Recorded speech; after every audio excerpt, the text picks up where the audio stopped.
नमस्कार, मैं हूं आंचल आनंद। जवाब तो देना ही होगा में आपका स्वागत है। उत्तर प्रदेश में सत्ता परिवर्तन के साथ ही माहौल भी बदलने लगा है। सिलसिलेवार तरीके से बीजेपी एक के बाद एक ऐसे एजेंडे पर आगे बढ़ती हुई दिखाई दे रही है जो प्रत्यक्ष या अप्रत्यक्ष तौर पर हिंदुत्व से जुड़ा हुआ नजर आता है। ताजा मामला वंदे मातरम को लेकर विवाद का है। मंगलवार को मेरठ की नगर निगम में बोर्ड की बैठक के दौरान वंदे मातरम के गीत से बैठक की शुरुआत हुई, लेकिन जैसे ही वंदे मातरम की शुरुआत हुई कुछ मुस्लिम पार्षद सदन को छोड़कर बाहर चले गए, जिसका बाकी के लोगों ने विरोध शुरू कर दिया और नारेबाजी शुरू कर दी। नारा ये लगाया गया कि हिंदुस्तान में रहना है तो वंदे मातरम कहना होगा। खूब हल्ला हंगामा हुआ। इसी बीच मेरठ में रहना है तो वंदे मातरम कहना होगा। खूब हल्ला हंगामा हुआ। इसी बीच मेरठ नगर निगम महापौर हरिकांत आलूवालिया ने विरोध करने वालों को सदन में बैठने की इजाजत न देने की बात कही तो इस प्रस्ताव को ध्वनिमत से पास भी कर दिया गया। जवाब तो देना ही होगा में आज हमारा सवाल इसी मुद्दे पर है। पहले आपको वो पूरी घटना दिखाते हैं, फिर उस पर जो अलग अलग प्रतिक्रियाएं आई हैं उसे सुनाएंगे।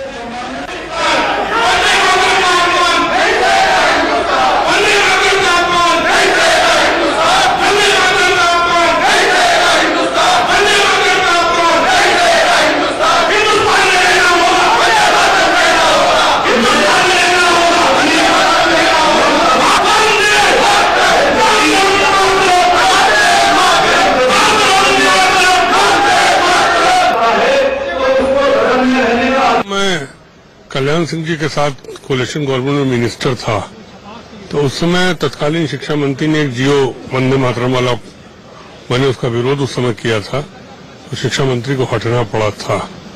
तो कोई चीज किसी धर्म किसी जात पे जबरदस्ती थोपी नहीं जा सकती है, और मैं समझता हूँ जो प्रस्ताव है पूर्णतः गलत था। दूसरे धर्म वालों को वंदे मातरम गाने के लिए मजबूर नहीं कर सकते, क्योंकि वो हमारा कोई कौमी तराना नहीं है। और जब सबका साथ सबका विकास हम लेके चल रहे हैं और प्रधानमंत्री जी उसी को मानते हैं और वहाँ के मुख्यमंत्री भी यही कह रहे हैं कि सबका साथ सबका विकास हमारा एजेंडा है, हमारा मिशन है, तो इस तरह से मेयर को नहीं करना चाहिए, उनके खिलाफ कार्रवाई होनी चाहिए। स्वतंत्रता है, वंदे मातरम जो गाना चाहता है जरूर गाए, मगर उसको मैंडेटरी करना सही नहीं है। वंदे मातरम कहने में कोई गुरेज नहीं करना चाहिए, दोनों के लिए गलत है। यहाँ पे तमाम मुस्लिम सांसद वंदे मातरम कहते हैं। उपराष्ट्रपति हामिद अंसारी साहब वो खड़े होकर जब वंदे मातरम होता है, सदन स्थगित होता है, तो बोलते हैं। तो ये कौन से लोग हैं जो वंदे मातरम कहने पर आपत्ति कर रहे हैं? तो ये तो जानबूझ के दोनों तरफ से ऐसे तबके हैं जो सिवाय टकराव की कोई बात नहीं करते। वंदे मातरम को विवाद में नहीं घसीटना चाहिए, ना तो उन्हें अनिवार्य करना चाहिए नगर पालिका को, और ना जो है इनको वंदे मातरम कहने में कोई गुरेज करना चाहिए। प्यार से हिंदुस्तान में रहना चाहता है, हिंदुस्तान के संविधान को मानता है, उसको आप इज्जत दीजिए, मान दीजिए और हर किस्म की सपोर्ट दीजिए। और जो हिंदुस्तान में रहकर हिंदुस्तान की कॉन्स्टिट्यूशन को नहीं मानता, उसको डंडे से दुरुस्त कीजिए, जैसे किया जाना चाहिए। तो this is a constant policy जो हिंदुस्तान को रखनी होगी।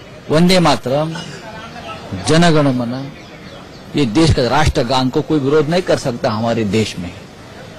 और मैं उसे गुंडागर्दी भी नहीं कहूंगा। अगर किसी ने निकाला है तो ये गुंडागर्दी नहीं, राष्ट्रभक्ति है। तो अलग अलग प्रतिक्रियाएं आपने सुन ली। पहले समझते हैं कि आखिर वंदे मातरम को लेकर इस देश का संविधान क्या कहता है। हम आपको ग्राफिक्स के जरिए अब समझाने की कोशिश करते हैं कि आखिर भारतीय मुस्लिम लीग के दूसरे अधिवेशन में पहली बार वंदे मातरम का विरोध हुआ। ये पहली बार था जब मौका था जब वंदे मातरम का विरोध हुआ। 30 दिसंबर 1908 को अपने अध्यक्षीय भाषण में सैयद अली इमाम ने विरोध इसका जताया था, और 26 अक्टूबर 1937 को नेहरू की अध्यक्षता में कांग्रेस कार्य समिति ने बयान जारी किया था इस बाबत। बयान में अपील की गई थी कि वंदे मातरम के केवल पहले 2 छंदों को ही इस्तेमाल किया जाए। संविधान सभा में 24 जनवरी 1950 को वंदे मातरम को राष्ट्रीय गीत के रूप में स्वीकृति मिली थी, राष्ट्रगान के रूप में नहीं। मुसलमानों की आपत्ति के चलते ही वंदे मातरम की जगह जनगण मन को राष्ट्रगान बनाया गया था। तो एक कारण था कि इसे राष्ट्रगीत का दर्जा मिला, राष्ट्रगान का नहीं। वंदे मातरम के दूसरे छंद में देवी दुर्गा को राष्ट्र के रूप में देखा गया है, जिस पर दरअसल मुसलमानों को आपत्ति थी। शायद अभी भी ये आपत्ति है और यही वजह है कि मुस्लिम पार्षद जो थे वो बाहर चले गए। अब आपको बताते हैं कि मेरठ में वर्षों पुराना ये वंदे मातरम का विवाद है, ये आजकल की घटना नहीं है। निगम के बोर्ड की बैठक में वंदे मातरम पर पहले भी विवाद हो चुका है, हंगामे हो चुके हैं। वंदे मातरम नहीं गाने वालों को सदन से बाहर जाने की एक व्यवस्था तैयार की गई थी, जहां वो शुरुआत जैसे ही वंदे मातरम के गाने की होती है उससे पहले ही वो चले जाते हैं। 1998 में तत्कालीन मेयर अयूम अंसारी ने बनाई थी ये व्यवस्था कि पहले ही आप बाहर चले जाइए और जैसे ही राष्ट्रगीत खत्म होता है वो वापस लौट आते हैं। बैठक से पहले गायन के दौरान मुस्लिम पार्षद सदन से बाहर चले जाते हैं और जैसे ही गायन खत्म होता है वो वापस लौट आते हैं। अयूब अंसारी के समय से ही ये बाहर जाने की ये व्यवस्था है जो चली आ रही है, यानी कि 1998 से ये व्यवस्था चली आ रही है। यूपी में सरकार बदली तो बीजेपी पार्षद इस व्यवस्था पर अब सवाल उठा रहे हैं, यानी कि अब कहीं ना कहीं क्या ये अति उत्साह है जिससे खुद योगी जी ने परहेज करने की बात कही थी। और इसी से हमारे जुड़ा है जवाब तो देना ही होगा, हमारे सवाल इसी से जुड़े होंगे। हमारे साथ पैनल में जुड़ रहे हैं सुदेश वर्मा जी जो कि प्रवक्ता बीजेपी के हैं और साथ ही साथ हमारे साथ मौलाना अब्दुल रहमान आबिद साहब जुड़ रहे हैं, प्रेसिडेंट हैं इंडियन मुस्लिम राबिता काउंसिल के। और सबसे पहले सुदेश वर्मा जी, हिंदुस्तान में रहना होगा तो वंदे मातरम कहना होगा और क्या क्या करना होगा, क्योंकि आपकी जो लिस्ट है वो ऐसा लगता है कि बड़ी होती जा रही है। जो भी मेरठ में हुआ आप इसको जस्टिफाई करते हैं? देखिए, पहले भी एक बार एक एमपी लोकसभा में वंदे मातरम पर वॉकआउट किए थे तो बहुत बड़ा कंट्रोवर्सी बना था। ये कौन लोग हैं जो बोल रहे हैं कि वंदे मातरम नहीं, वंदे मातरम से किसको परहेज है? बहुत से इस्लामिक स्कॉलर्स भी आए, इस्लामिक लीडर्स आए जो मौलानाज नहीं है, उन्होंने भी कहा कि वंदे मातरम से किसी को क्या आपत्ति हो सकती है, ये राष्ट्रगीत है। और वंदे मातरम की अगर आप बात करें लफ्जों की और जनगण मन की बात करें तो बहुत ज्यादा आपको डिफरेंस नहीं लगेगा। तो ये क्यों इसको अपोज किया जा रहा है, ये बहुत बड़ा मुद्दा है और इसको समझने की आवश्यकता है। बीजेपी तो जरूर चाहे कि भारत में जो भी है सब इसको गाएं, क्योंकि कॉन्स्टिट्यूशन में भी ये है, ये किसी पर कोई इम्पोजिशन की बात नहीं है, लेकिन खुद गाना चाहिए। आप जब नहीं गाते तो आप भी प्रोवोक करते हैं, कोई जस्टिफिकेशन है क्या इसका? और अगर मेजोरिटी ऑफ असेंबली ऐसा मानती है, ठीक है, अच्छा ठीक है, चलिए मैं पहले मैं मौलाना साहब से जवाब ले लेती हूँ, फिर पूछती हूँ आपसे। मौलाना साहब, क्या जस्टिफिकेशन है, आप क्यों नहीं गाना चाहते वंदे मातरम? मैं सुदेश वर्मा जी से ही पूछना चाहता हूं कि क्या हमारे संविधान में इसको गाना अनिवार्य है, क्या लाजमी है कि अगर कोई इसको नहीं गाएगा तो उसके साथ आप इस तरह का, एक तरफ तो जहां प्रधानमंत्री जो है वो सबका साथ सबका विकास और साथ में वो ये भी कह रहे हैं कि हम सबके हैं और सब हमारे हैं, तो फिर आप क्यों वो चीजें? देखिए, दो चीजें हैं बुनियादी। ठीक है, एक आपने बुनियादी सवाल पूछा। सुदेश वर्मा जी, इन्होंने पूछा संविधान में कहाँ लिखा है, राष्ट्रगान का लिखा है, राष्ट्रगीत वंदे मातरम का कहाँ लिखा है? जवाब ये बताइए मौलाना साहब ये बताइए कि क्या प्रधानमंत्री बनने के बाद मोदी जी की ये वंदे मातरम कंट्रोवर्सी शुरू हुआ? यह कंट्रोवर्सी बहुत पुराना है, पहले भी हुआ है, पहली बार ये नहीं हुआ है। सुदेश जी, मैं ये कह रहा हूँ आपको, जब आपको इतना प्रचंड बहुमत यूपी में मिल गया है तो आप इस कंट्रोवर्सी को खत्म कीजिए ना। सबका साथ, बीजेपी से बढ़िया किसी, देखिए कहां से आ रहा है? देखिए मेरी बात सुनिए, लेकिन ये भारतीय जनता पार्टी से ज्यादा बढ़िया ताकत हिंदुस्तान में कोई नहीं हो सकती जो इस तरह के सारे इक्वलिटी नहीं मानेगा महिलाओं के लिए। यूनिफॉर्म सिविल कोड की कॉन्स्टिट्यूशन बात करता है, आप कॉन्स्टिट्यूशन की बात कहां मानते हैं? यूनिफॉर्म सिविल कोड की बात करता है ना कॉन्स्टिट्यूशन की बात होगी पूरी। आप बोलते नहीं, कोई नहीं बोल सकता, आपको बात नहीं कर सकता। अगर आपकी बात पूरी होगी तो मैं बात करूंगा। ये राष्ट्रगीत है या नहीं है? आपकी बात अगर पूरी होगी तो मैं ये ऐसा गीत है जिसने आंदोलन खड़ा किया है, जवाब दूं, भारत के इंडिपेंडेंस मूवमेंट को खड़ा किया है। जवाब दूं? अब सुनिए, दीजिए ना सर, आपको आजाद है जवाब। राष्ट्रगान जो है वो हमारा जनगण मन है। अगर कुछ लोगों ने इस गीत को गा करके एक माहौल बनाया है आजादी का तो उससे मुसलमानों को कोई परेशानी नहीं है, लेकिन आपको ये परेशानी क्यों है कि मुसलमान भी इसी को गाए, जब उनका अकीदा जो है उससे ये चीज इसमें कुछ चीजें ऐसी हैं जो टकराती हैं। आप क्यों जिद करते हैं भाई इस तरह की? मैं कहता हूं कि भारतीय जनता पार्टी से बढ़िया और बड़ी पावर हिंदुस्तान में कोई नहीं हो सकती जो इस तरह के तमाम कंट्रोवर्शियल मामलात को खत्म कर सकती है। अच्छा, आपके पास प्रचंड बहुमत है भाई, इस टकराव के माहौल को खत्म कीजिए। अच्छा, आप इसको बढ़ावा दे रहे हो। वर्मा जी जिद क्यों? वर्मा जी जिद क्यों? आपको आपत्ति क्यों है?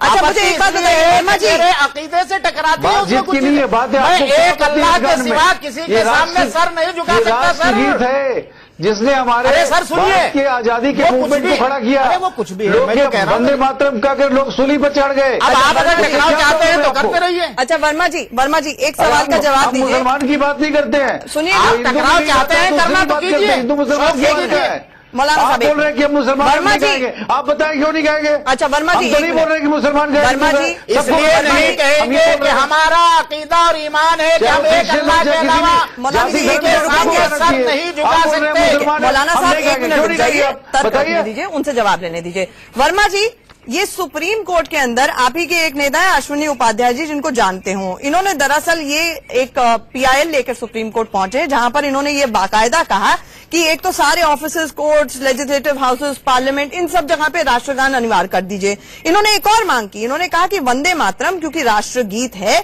तो इसको भी आप रिकॉग्नाइज कीजिए और इसके लिए बाकायदा कोड ऑफ कंडक्ट लाइए, गाइडलाइंस लाइए, क्योंकि अभी तक किसी भी कानून में, चाहे वो नेशनल ऑनर्स एक्ट क्यों ना हो, इस तरह की गाइडलाइंस नहीं है। आपको जानकारी होगी इस बात की वर्मा जी, मैं मानती हूं कि नेशनल सॉन्ग की, नेशनल एंथम की क्या ड्यूरेशन होनी चाहिए, लोग खड़े रहने चाहिए, कोई उसमें बीच में इंटरप्ट नहीं कर सकता, ये तमाम गाइडलाइंस है। सुप्रीम कोर्ट ने भी फैसले सुनाए हैं इसको लेकर, लेकिन नेशनल सॉन्ग को लेकर नहीं है। तो मुझे ये बताएं कि आप आज कह रहे हैं वंदे मातरम में कोई मौजूद भी रहे वो पार्षद, वो बाहर भी नहीं जा सकते, आप कहेंगे कल को कि वो गाना भी गाएं, तो फिर ये तो, इसका तो अंत नहीं है ना।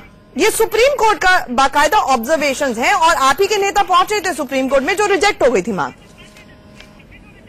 देखिए अंशल जी, सोसाइटी जो है एक लिविंग ऑर्गेनिज्म है, सोसाइटी बदलती रहती है, लेकिन जो एक गीत है जिसने नहीं, आपकी लिस्टें बदल रही हैं सर, उसके प्रति एक भावना होती है लोगों की। वर्मा जी भावना सही है, अभिव्यक्ति। देखिए वंदे मातरम मैं बहुत दिल से गाती हूं, लेकिन आपकी लिस्ट बदल रही है। कल को आप कहेंगे राष्ट्रफल आम है, आप आम ना, नहीं वर्मा जी, कल को आप कहेंगे राष्ट्रफल आम है, ऐसे में आप एप्पल खा रहे हैं तो आप राष्ट्र विरोधी हो गए। इसका अंत कहाँ होगा?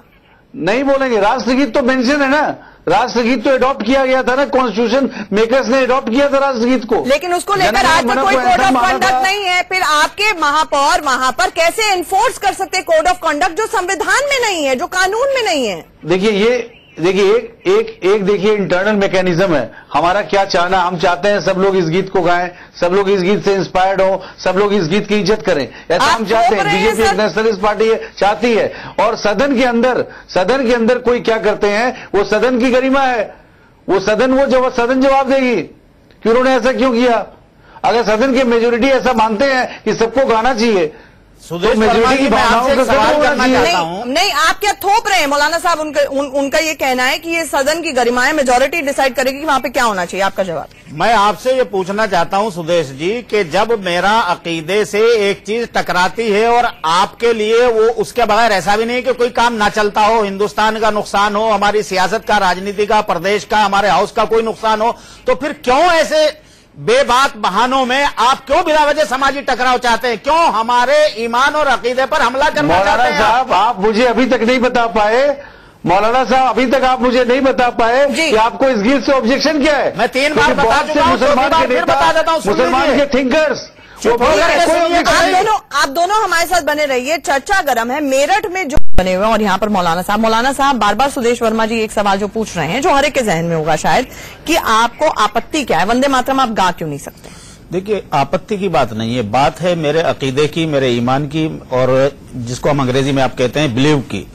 हमारा ईमान इस बात पर है कि मुसलमान एक अल्लाह के अलावा किसी भी चीज के सामने सर नहीं झुका सकता, किसी के सामने सर को नम्न नहीं कर सकता, विदिन अपने माँ बाप के सामने भी नहीं। कि जो दुनिया में आने के बाद इंसान के लिए सबसे बड़ी चीज अगर कोई है तो वो माँ बाप हैं। अल्लाह ईश्वर के बाद सबसे बड़ी चीज जो है वो दुनिया में माँ बाप है, उनके सामने भी सर झुकाने की इजाजत नहीं है ना, सिर्फ अल्लाह के सामने। इसलिए जब मेरे ईमान का हिस्सा है वो, तो क्यों इस बात से, इसके बगैर कोई राष्ट्र का नुकसान भी नहीं हो रहा, इससे कोई ऐसा भी नहीं कि विकास रुक रहा है, इससे कोई ऐसा, आप मुसलमानों के विकास की बात क्यों नहीं उठाते? आप तो सबका साथ सबका विकास का जो मॉडल है उसको लेकर लगातार सवाल उठ रहे हैं। अब वंदे मातरम जिस तरह से कहा गया कि वंदे मातरम अगर हिंदुस्तान में रहना होगा तो वंदे मातरम कहना होगा, तो फिर ये भी कहा जा सकता है, बड़ा सवाल हो सकता है कि राष्ट्र खेल तो हॉकी है, लेकिन ये देश क्रिकेट का दीवाना है, तो क्यों ना क्रिकेट पे बैन लगा दिया दिया जाए। तो ये तमाम तरह के मुद्दे हैं। राष्ट्रभक्ति का सर्टिफिकेट देता कौन है? मौलाना साहब आप हमारे साथ जुड़े, हमारे वक्त चर्चा का वक्त खत्म हो गया है, हमारे साथ जुड़े आप, आपका बहुत बहुत शुक्रिया। सुदेश वर्मा जी भी हमारे साथ चर्चा के दौरान जुड़े,